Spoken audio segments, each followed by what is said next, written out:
د شیطان لښکرې شلمه برخه. ساینس علمي، فکري او عملي فعالیت دی چې پکې سیستماتیک جوړښت او د فیزیکي او طبیعي نړۍ رفتار د لیدو او آزمایښت له لارې مطالعه کیږي. یوازې فیزیکي نړۍ چې زموږ له حواسو او ادراکو په واسطه درک کیږي مطالعه کیدی شي، او هغه شیان چې زموږ فیزیکي نړۍ سره اړخ نه لګوي په شرح یې ساینس قادر نه دی. هغه شیان لکه د خالق شتون، د روح شتون، اخلاقیات او نور. خو کوم علم چې موږ یې له ساینس ترلاسه کوو موږ د فیزیکي نړۍ نه پورته حقیقت ته رسوي. ساینس د حقایقو او اندونو نه رامنځته شوی او همدا ستونزې راولاړوي، ځکه تیوریګانې تل ریښتینې نه وي. ځینې یې غلطې ثابتېږي او ځینې یې دروغونه دي چې قصداً خلکو ته ورکول کیږي. له بلې لورې خلک هم په پټو سترګو په هر هغه څه باور کوي چې ورته ویل کیږي، ځکه اوس په پټو سترګو باور یو عادي امر دی. نو د دې مزدور جوړونکي نظام د باوري کېدو لامل څه شی دی؟ دوه لامله لري. اول د زده کړې اجباري دولتي سیستم چې ورته د دولتي زده کړې سیستم هم وایي، او دوهم رسنۍ. د دې دوه مغز منځونکو وسیلو په واسطه هغوی ټول هغه معلومات چې تاسو ترلاسه کوئ کنټرول کوي او لاسوهنه پکې کوي. د لنډمهاله وخت لپاره نه بلکې اوږدمهاله دا کار کوي. فکر وکئ له ماشوموالي د زده کړې سیستم ته دننه کیږئ او تر ځوانۍ دوام ورکوئ. هغه ځای چې هر ډول معلومات تاسو پکې د منلو وړ او باور وړ بولئ، او بیا ورپسې په مستندو او فلمونو کې هماغه اطلاعات وینئ. داسې معلومات چې دایما غواړي تاسو متقاعد کړي چې د هستۍ تر شا هیڅ لامل نشته دی. هغوی داسې شیان نه در زده کوي چې تاسو د هستۍ موخه مو درک کړئ، یا داسې چې له امله یې خپل خالق وپیژنئ.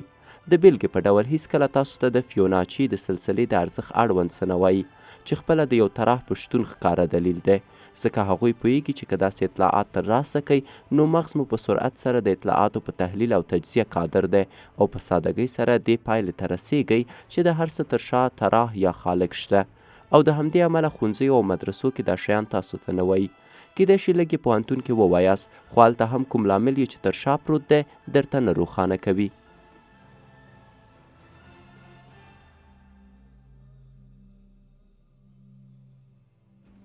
هغوی یوازې هغه موضوعګانې ټاکي چې د سیستم اجنډا پورې اړوند وي. د همدې لپاره دا لوبغاړي چې ځان عالم راپېژني د صحنې پر مخ ښکاره کیږي او ستاسو مغزه په الهادي نظریاتو او تیوریو ډکوي. هغوی څومره چې فکر کوي هوښیار نه دي.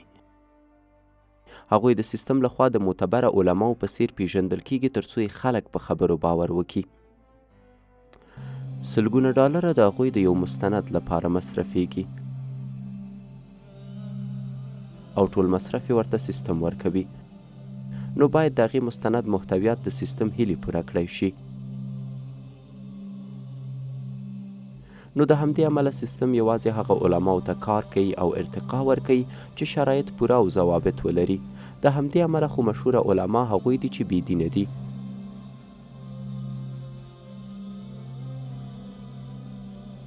آیا فکر کوئ دا تصادفي ده چې نن هیڅ د هغه اسلامي علماو نوم نه اخیستل کیږي چې د ساینس په برخه کې تر ټولو مخکې وه؟ محمد ابن موسی الخوارزمي د الجبر پلار. ابن سینا نوم یې ورته په اویسینا بدل کړی، د طبابت پلار. عباس ابن فرانس لومړنی هوانورد.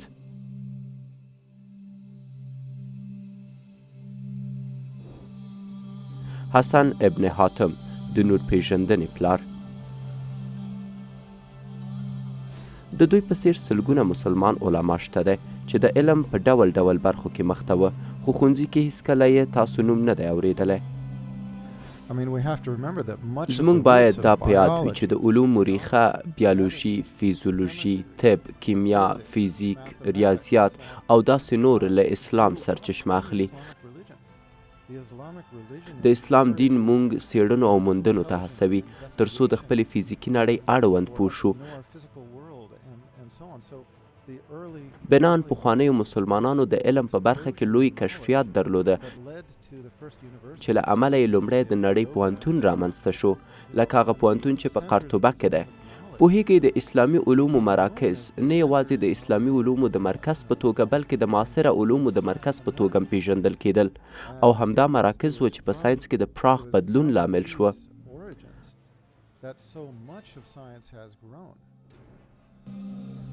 دا تصادف نه دی چې تاسو د هغه مطالعاتو، نظریو یا کشفیاتو نه اصلا خبر نه یاست چې مسلمانانو علماو کړي، ځکه د ښوونځیو درسي میتود یا هم کوم علمي مستند کې اصلا نشته.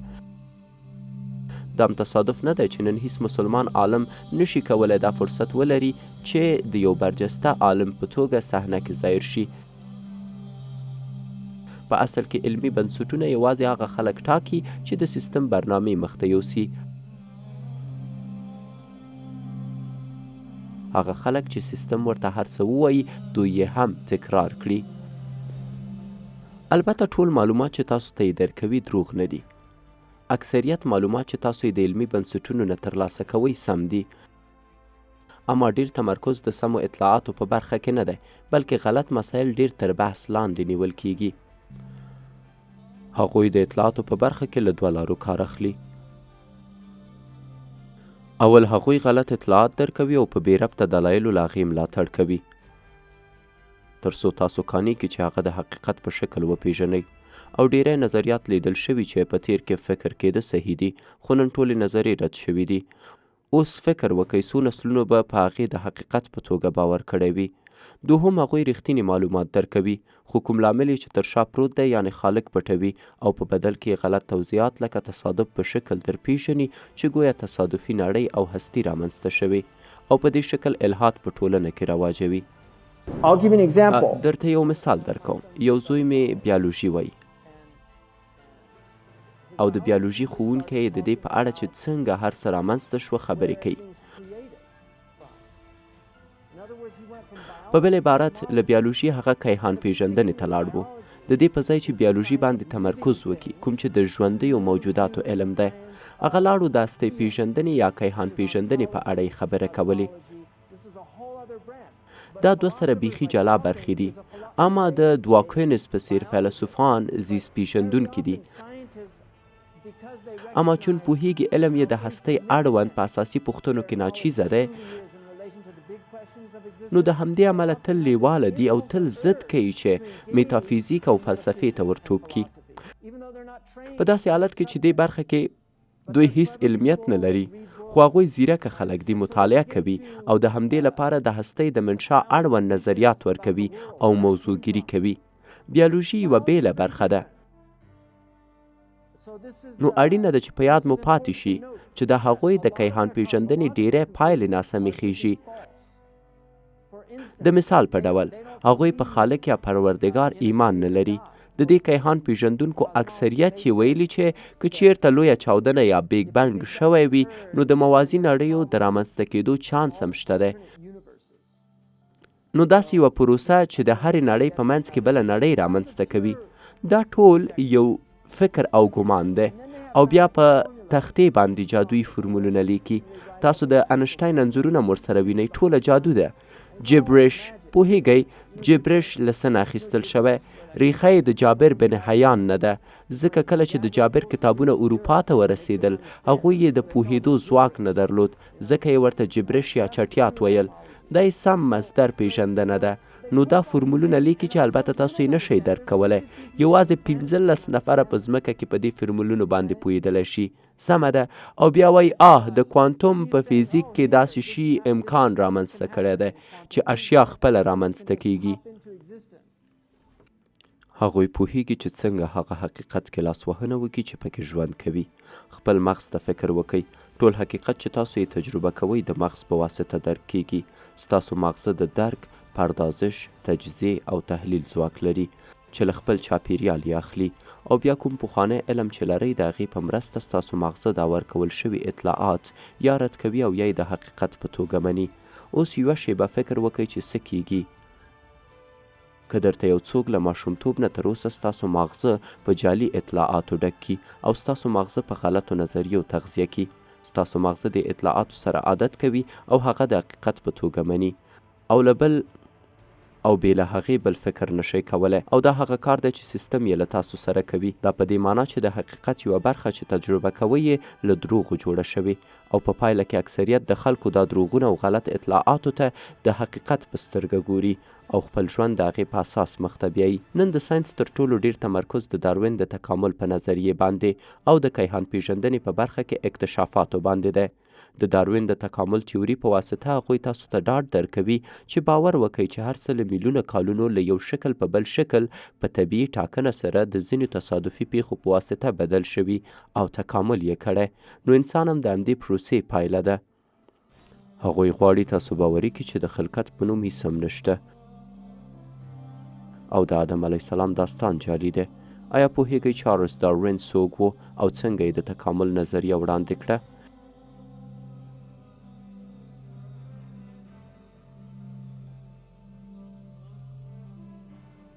هغه د نو اراسموس داروین لمسی و چې یو فراماسون و.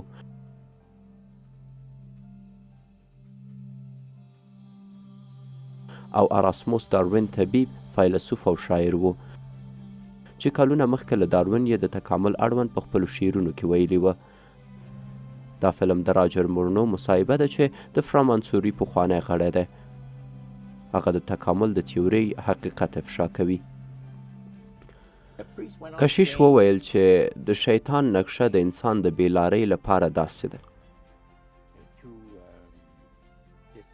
دا یوه لویه دسیسه ده چې په مغز کې یې لري.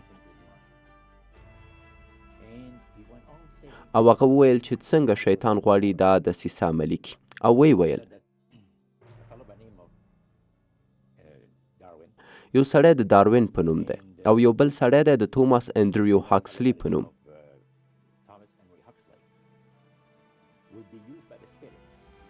د جینیاتو لخوا دوی استعمالیږي ځکه هغوی له ماشومتوب د ډاکټرانو په واسطه هیپنوټیزم یا د مغز کنټرول کېدل او هغوی پوه شوه چې دا دوه ښې سوژې دي چې خلک د باور ته راوبولي. هغه باور چې شیطان یې غواړي د خلکو ژوند ته یې وردننه کړي. ځکه د لویې شورا نه وروسته پریکړه وشوه چې شیطان خپله شخصا داروین ته د تکامل د نظریې اړوند زده کړه ورکړي.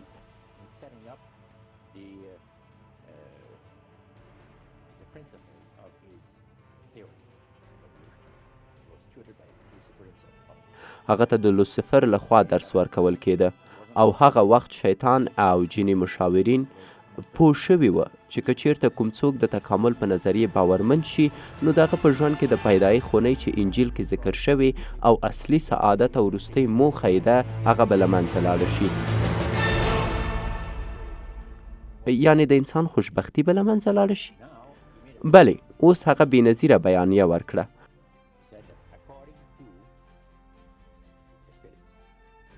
هغه وویل د جینیاتو د وینا په بنسټ هر څوک چې د تکامل تیوري نورو ته ښایي د یو لوی دیني نظام کشش بلل کیږي.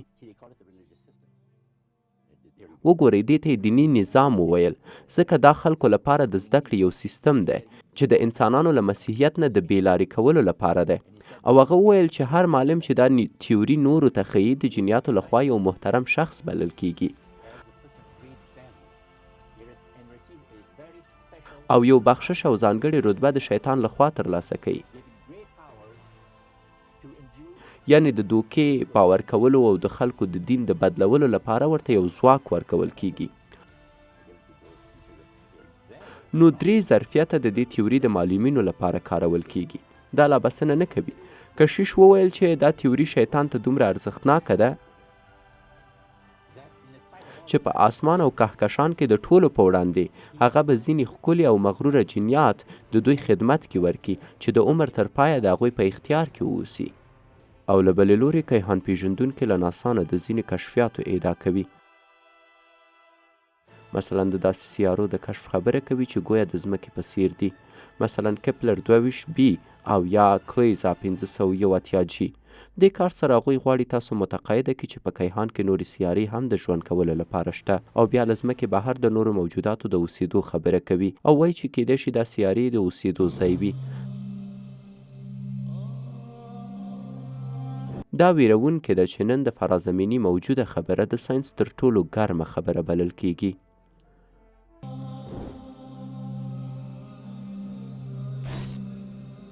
خانو فرازمینی یا نور ژوندي موجودات د دې کیهان په نورو برخو کې شته دی؟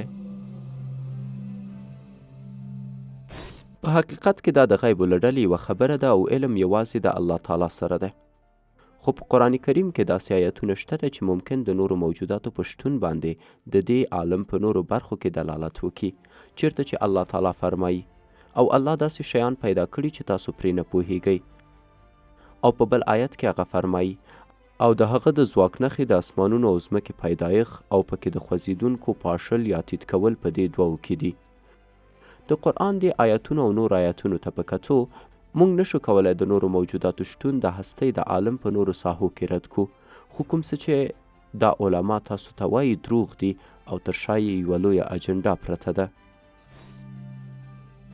د الوتونکو کاب په حقیقت د بشر لاس جوړ شوې تیاره ده، پکې پرمختللې فني وړتیاوې دي چې د انسان په واسطه هدایت کیږي.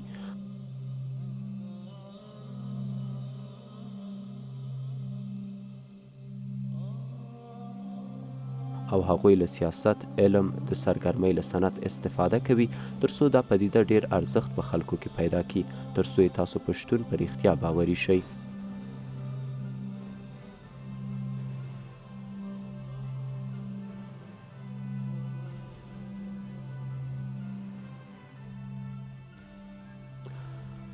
هغوی غواړي تاسو باوري کړي چې تل دا فرازمینیان و چې پیغمبرانو سره یې اړیکه درلوده او د ملایکو یا خدای په نوم هیڅ هم نشته ده.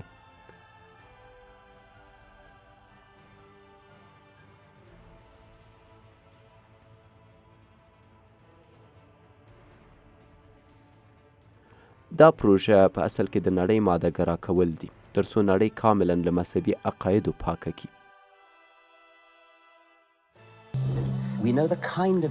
مونږ پوهیږو چې څنګه یوه پیښه باید ووسي.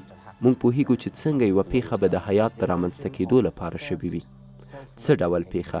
دا پیښه د خپل پیدا شوي یو مالیکول پیلامه وه. خو څنګه داسې وشوه؟ درته مې وویل مونږ نه پوهیږو. نه پوهیږم چې څنګه پیل شوې. څه فکر کوئ؟ آیا ممکنه ده هوښمندانه طراحي وي ترڅو ځینې جینیټیکي موضوعاتو ته یو ځواب وي د داروین د تکامل د تیوري لپاره؟ کیدای شي داسې وي چې تیر وخت کې د کائناتو کې یو تمدن د داروینیزم د قانون په اساس تکامل پیدا کړی وي او بیا یې پرمختګ کړی وي او پرمختللې ټکنالوژۍ ته رسېدلی وي او د ژوند کولو موضوع یې طراحي کړي او بیا یې دې سیارې ته د کرلو لپاره رالیږلي وي. اوس دا یو احتمال دی، یو ښه احتمال، او زه فکر کوم دا ممکنه ده چې داسې وشو کولی. ورته شواهد پیدا کړو. که چیرته د بیولوژي، بیوشیمي جزئیاتو او مالیکولي جزئیاتو ته وګورئ نو یو هوښمنده طراح لپاره به شواهد پیدا کړئ. ریچارډ دواکنز باور لري چې د ځمکې په سر ژوند یوه هوښمنده طرحه ده، ځکه نه هغه او نه هم نور تکاملګرایانو وشو کولی چې د هوښمنده طرحې بغیر دی کوم بل ښه تعریف د حیات د ریښې لپاره ولري. خو د کبر له امله یې په رښتینې طراح باندې چې الله تعالی دی باور کول رد کړ او په بدل کې یې دروغجنه پدیده چې فرازمیني یې بولي رامنځته کړه ترڅو خلک په دې پدیدې باور وکړي او ورته خپل خدای ووایي.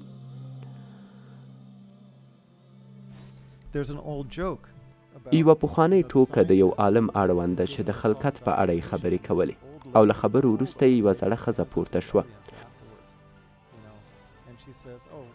او ورته یې وویل ته ډېر ناپوهه یې، آیا نه پوهېږې چې دا ټوله نړۍ د یو سنګپوش پر شا باندې ولاړه ده؟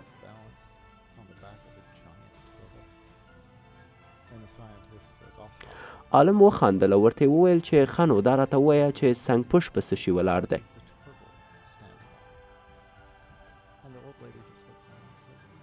زړې ښځې ورته وکتل او ویې ویل ته خو بیخي ډېر نادانه ولو دی. په همدې شکل یو سنګپوش د بل او بل د بل په سر ولاړ دی. ټولو وخندل چې دا ښځه اصلا خپله نادانه ده. یو سنګپوش د بل په سر څنګه دریدی شي؟ څومره لودتوب. بیرته اوسني حالت ته راځو.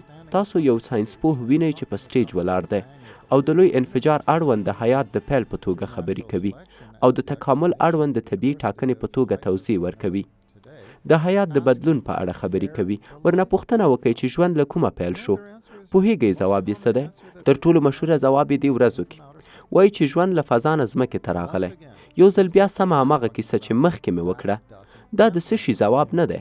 هغوی وایي چې ژوند د فرازمیني له امله ځمکې ته راغلی. فرازمیني ژوند له کومه کړ؟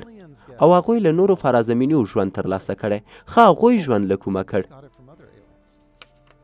د فرازمینیو پیلامه څه ده؟ د ژوند پیلامه یې څه ده؟ نور موجودات، نور موجودات، نور موجودات. اوس تاسو په اصطلاح دا هوښیار عالمان وینئ چې د هغه زړې نادانې ښځې په څیر خبرې کوي او وایي چې څنګ پشتان د یو بل په سر ولاړ دي او دوی وایي نور موجودات د نورو له امله رامنځته شوي. آیا تیار یاست چې د شیطان تر ټولو چټلې نقشې باندې پوه شئ؟ هغوی د خالق وجود رد کوي او ادعا کوي چې د هر څه لامل یوه پېښه وه. ځکه خو هغوی توحیدي ادیان د فرازمیني موجوداتو اجنډا سره نښلوي او د دې استدلال نه د ملاتړ لپاره هغوی نوی دین رانالیزم چې پکې جعلي فرازمیني خدایان او جعلي پیغمبر رایل دی رامنځته کوي.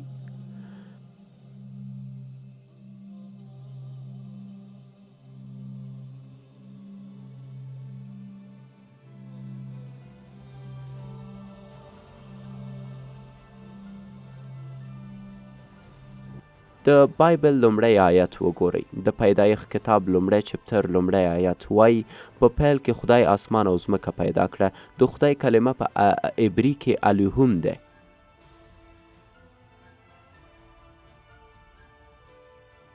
هغوی باور لري چې الوهیم لغت چې د یهودو په کتاب کې د خدای لپاره کار شوی په حقیقت کې د فرازمینانو نوم دی چې بشر یې د پرمختللې فناورۍ سره خلق کړی دی. د همدې لپاره د الوهیم کلمه د تاریخ په لړ کې د خدایانو سره تیروتې ده. هغوی غواړي چې ټول بشریت فرازمینیان د خدای په توګه وپیژني او دا نړۍ د هغوی د راتلو لپاره ځمکې ته تیاره کړي.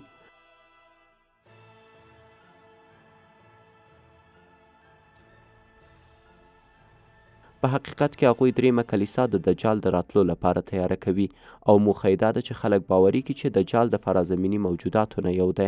نو کله چې دجال راځي هغوی چې د فرازمینیو په تیارو باور لري نو هغه به د خپل خالق په توګه وپیژني. صبر وکئ. که چیرته د فرازمینیانو تیارې جعلي دي نو هغه خلکو چې عجیبه موجودات لیدلي هغه څه دي؟ اول ځینې له دې ادعاګانو جعلي دي او د پیسو په بدل کې خلکو دروغ ویلي. دوم ځینې خلک چې د دې صحنو د لیدو ریښتینې ادعا کوي سختګي صحنې یې لیدلې دي.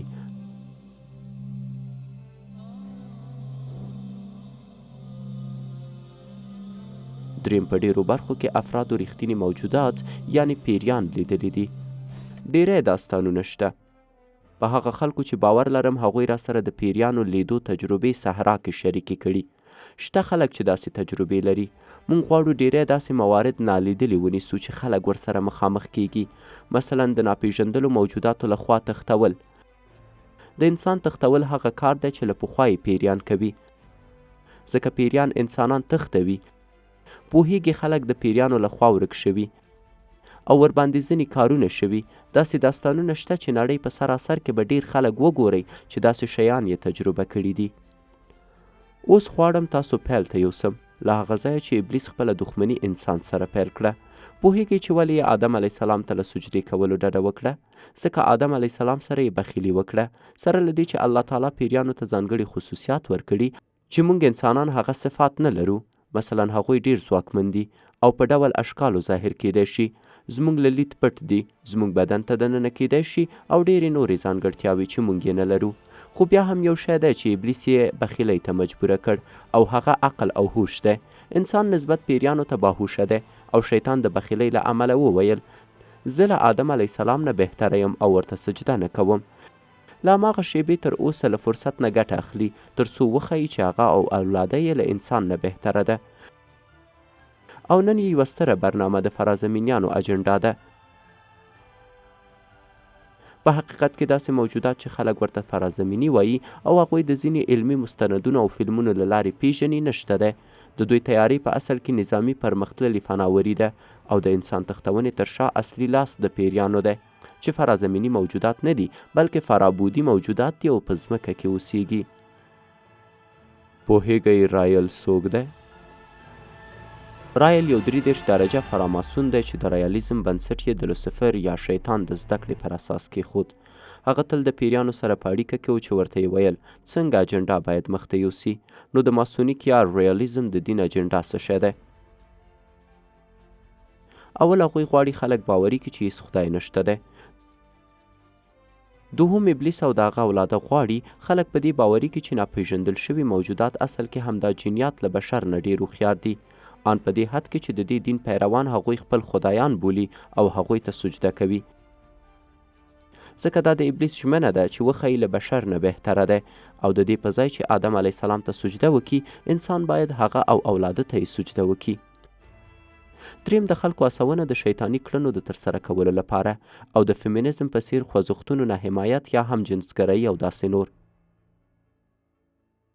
او څلورم د ټولنې تیارول د نوې نړۍ نظم ته. اوس پوهیږئ چې ولې خلک د داسې لویو دروغو دوکه خوري؟ ځکه هغوی پوره باور د زده کړې په سیستم او هغه ساینسپوهانو لري چې رسنیو کې یې ویني. او څنګه مو چې مخکې وویل رسنۍ او تحصیلي سیستم اکثرا په هغه شیانو تمرکز کوي چې سیستم یې له هغوی غواړي. ریښتینی ساینسپوهان دا له ناروغۍ ډکې نظریې نه وړاندیز کوي بلکې هغوی هڅه کوي چې ریښتینی علم د هستۍ په اړه ولیږدوي او ورځ تر بلې شاهد یو چې د هغه علماو تعداد ډیریږي چې په خدای پاک ایمان لري، ځکه ریښتینی علم تل د ذاتي سعادتمندۍ او فزیکي واقعیتونو نه دفاع کوي او ښکاره کوي یې. ډیره تعداد علما د داروین په نظریې پراخه شک لري. موږ د تصادفي حیات رامنځته کېدو اړوند او د طبیعي ټاکنو اړوند د یو پیچلي حیات په توګه شکمن یو.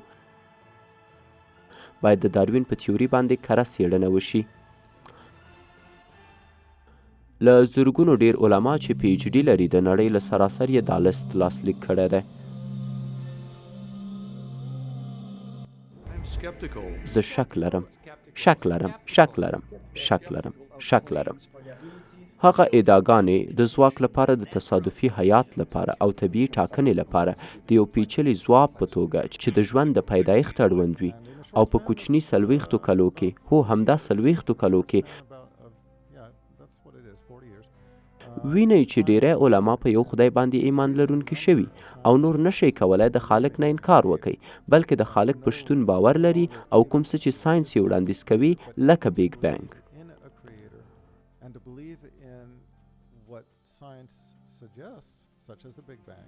ستونزه دا ده چې دا سیستم په خدای باندې د ایمان خبرې باندې پرمختګ نه غواړي. برعکس هغوی هغه خلکو ته وخت ورکوي چې صحنې ته راشي چې ادیانو باندې بې ځایه نیوکې کوي. هغوی هیڅ کله یهودیت باندې نیوکه نه کوي. برعکس ډیری د اسرائیلو ځواکمن حمایت کوي. اوس یې فکر وکئ موخه مې دا ده چې د هغوی له عقیدې سره دا خلاف کار دی. خو بیا هم همداسې ده اکثریت یې په یهودو باندې له نیوکې ځان ساتي. زه فکر کوم ځکه که چیرته دا کار وکړي نو له ستونزې سره به مخامخ شي او هغوی پوهیږي چې ګټه یې په څه کې ده. کله چې په نصرانیت باندې نیوکه کوي کاملا د عقیدې پر اساس ور باندې نیوکه کوي چې ورته د منلو وړ نه ده. خو کله چې غواړئ په اسلام باندې نیوکه وکړئ اصلا د عقایدو په اصولو نیوکه نه کوي ځکه اسلامي اصول یې د بحث کولو موضوع نه ده بلکې تل ژور احساسي مسایلو باندې بحث کوي. مثلا وایي اسلام یو تروریستي ډله ده یا وایي اسلام د ښځو حق نه ورکوي. یوه شیبه که اسلام میرمنو ته حق نه ورکوي نو ولې اکثرا هغه خلک چې اوس نوې مسلمانه کیږي هغه هم لومړی نړۍ هیوادونو لکه امریکا او اروپا او نورو هیوادونو کې ولې اکثریت میرمنې دي؟ هغه هوښیاره ښځې دي چې اسلام ته مخې کوي. هغه نادانه ښځې نه دي بلکې پوهې او د فکر خاوند میرمنې دي.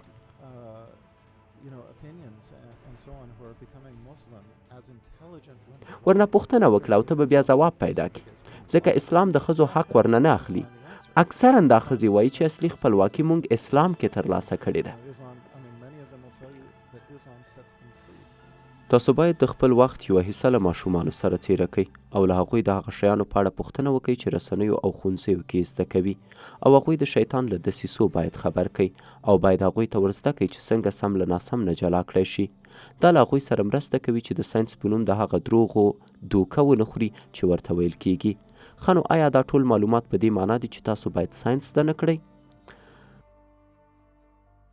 موږ باید د هر هغه څه اړوند بدبینه نه اوسو چې ساینس یې راته وایي، بلکې باید زده کړه وکړو، تدبر وکړو او سم له غلطو جلا کړو. او په عین حالت کې نه باید هر هغه څه چې موږ ته ویل کیږي په پټو سترګو باور کړو. ساینس په حقیقت کې د زده کړې د ترلاسه کولو لپاره یوه تګلاره ده چې طبیعت د لیدو له لارې ده.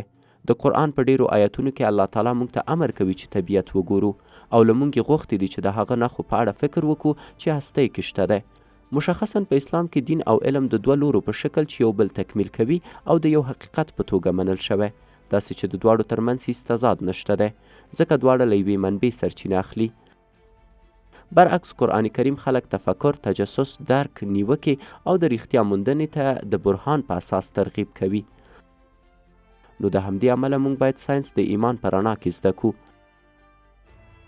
رښتیا د هغه نښو له لارې پیدا کړو چې الله تعالی راته هستۍ کې راکړي او باید درک یې کړو.